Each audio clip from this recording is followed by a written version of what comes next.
Hey guys, your mirror's doing this, acting up, clicking,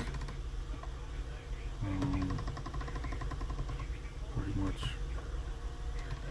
especially if you throw in reverse, you go crazy. I'll show you. I know I did another video, but I'll try to make this a better video about how to replace the mirror actuators behind the glass. Stay tuned. Here's the new mirror actuator.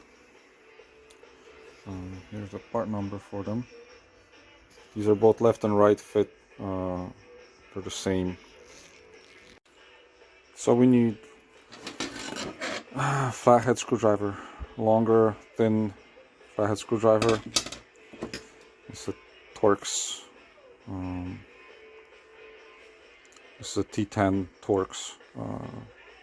This happens to be in a handle, but you can use other, and a tiny flathead screwdriver. Okay, so what I do is move the mirror out, careful not to break them, even though they're pretty sturdy. Stick a flathead screwdriver right in there, kind of move it side to side. As you can see, it already broke loose.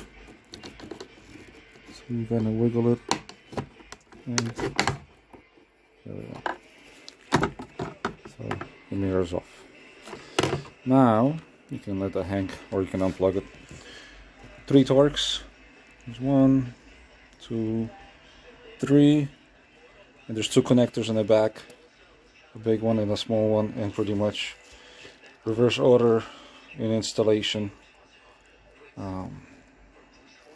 When you go back to put the mirror itself, a lot of them, see how it has the discoloring, but pretty much press on center. Alright, new motor's in, so pretty much it's just a matter of popping the glass back in. So what I do is, you can actually move the motor so the glass is flat. And then all you gotta do is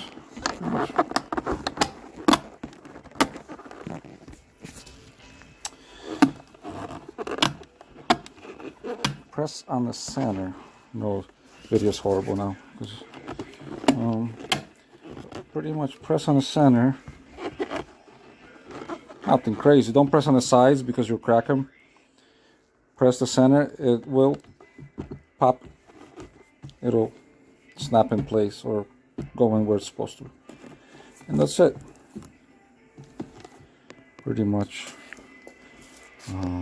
That'll fix your mirror issues.